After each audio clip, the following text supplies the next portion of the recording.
That's another people It's don't inevitable. realize. It's inevitable. Exactly. Right.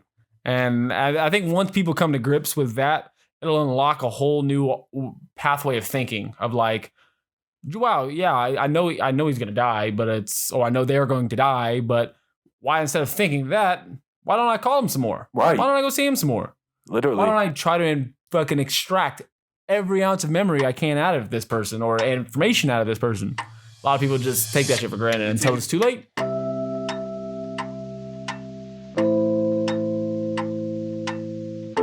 And I've always thought that, and I always will think that time is the most valuable thing a human being can possess. And because it's the one thing you cannot get back. Yeah. Any living thing, right. I say humans just because it's what we live by. It's the only, for humans, it's the only commodity that we cannot buy or buy back. 100%. Right. And it's, in my opinion, like I said, the most valuable thing you can get. Right. And I hate saying wasting because with time, with certain things you do with certain people and relationships. It's about how you value it. Right. But it's also like you're also gaining wisdom and if you're looking at it that way, right? Because the wasting comes from people that are doing shit without having the perspective to be mindful of the lessons potentially learned, especially from traumatic losing experiences. Right. And like getting out of a relationship or friendship or losing a job and stuff. Right. You can look at those as like with a relationship. I was in a 3-year really long relationship and I took a lot away from it. Granted, not all good, but also a lot good. So, well, a lot of the bad is good by proxy of the lessons learned 100%. From those losses. Yeah, but there was also good times at the same time. Of course, and the good times are explicitly good, and those are easy to live in and remember 100%. Because they were good. But it's hard for people to live in the bad times because they repress it. They repress it. It's hard to live in the bad times because they're bad, and by trying to find the good in some shit, you got to get your hands dirty. Yeah, man, let me tell you. Yeah, because it's shit. It's a majority shit. Yeah, life is just shitty for the most part. Shit, but yeah, there are those nuggets of gold. It's so good in the 21st century that everybody possesses mounds of gold in terms of the monetary and like quantity of things and just information. Opportunity. Especially opportunity. Especially in the West world. Yeah. I don't give a fuck who you are. Don't get me started, bro. Just think about our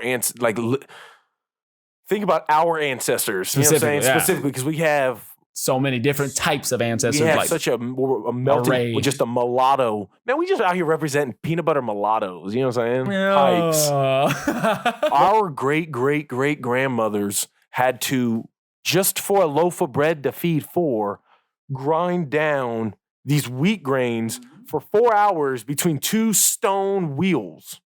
And while she was doing that, the dad was out plowing the fucking field. Have you ever seen a field get plowed by an oxen? Oh, it's ridiculous. It is and to be able to do it with... Or a scythe, using a fucking... Have you seen a scythe? Those guys are savages. Seeing them against lawnmowers is hilarious because they still outcompete them based off the efficiency of it. It's ridiculous. Yeah. And especially if you're good at it. Especially if you're good at it. You see these guys in these lawnmowers just like steal out, and you see this old Amish guy. Just with his shirt off. Yeah. All right, Jedediah, let's get this. I'm just all right, Jedediah. That's Amish, isn't it? I kind of wanted to be Scouse. Oh, yeah. I mean, fucking Jedediah, get the chicken. Get the chicken, Darren. Get the cook. Darren, get the chicken and the cook for breakfast. Paddy Pimblett, the lad.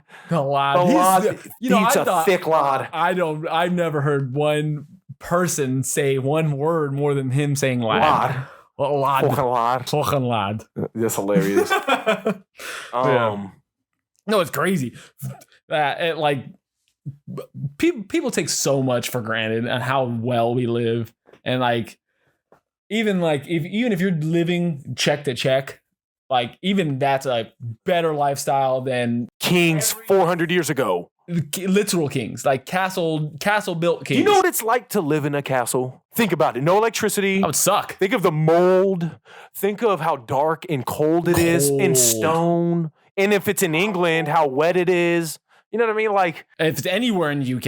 Anywhere in the UK. Europe. It's crazy to think about how, again, like you said, people who are living paycheck to paycheck just have a standard of living that's so much more comfortable than the greatest of kings and queens for all of millennia. Even someone with the vast, the vast wealth of like the ancient Egyptians, even them, like even they were. They didn't have penicillin. They had hemp. I think that was about it. Well, they had a system called iotromathematics, which means they believed there was a science behind, like, there's a reason you have two lungs. There's a reason you have two eyes. The Egyptians said? Yeah, there was a mathematics behind their medicines, and they incorporated the two. So is that why they like had like whenever they took out the certain organs for mummification, like that they had? There's that science, that Egyptian science, it's literally called iotromathematics or something like that. That science is the basis for a lot of those practices. Okay.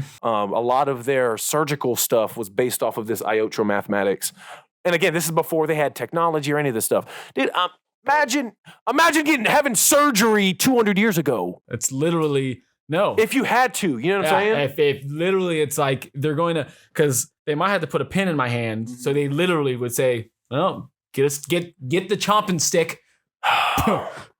There's a video we could watch, in color video of post World War II. And you just see a guy casually recording this field of women walking in this field. And you see a dead woman with a basket over her head and just another woman walking by her like, damn, sucks to be you. Keeps walking. Jesus. And in the very next cut, there's a child, maybe 4 years old, sitting there, not in as much distress as you think a child would be, while his mother is dead laying next to him. And the guy recording it, the camera footage is of some 1940s motherfuckers. Yeah. This is 80 years ago. Yeah. Not that long ago. I think people don't realize how long ago, like, technology has advanced to the point of, like, the Holocaust was literally 80 years ago. Man. And like, I'm trying to wrap my head around like how insanely like better off we are now, even 20 years ago, let alone 80 years ago. Right. But God, I couldn't imagine sitting there like as a 26-year-old man sitting there next to mom. Man, you see what I mean? And I would, no. Me and Alfonso in the last podcast, and this will be a video that comes out in the next couple of days, he was talking about being mindful in the moment when he was working on a car with his dad. Mm. And I literally sent him a snap where I said, embrace every second that you have. And when you re-reference this picture, you will have all of the memory associations of that moment by really being mindful in this moment. Right.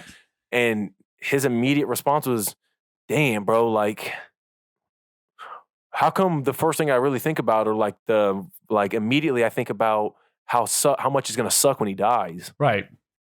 And I told him, I'm like, dog, there's a reason people don't want to be mindful, don't want to look at the hard shit because of how hard it is.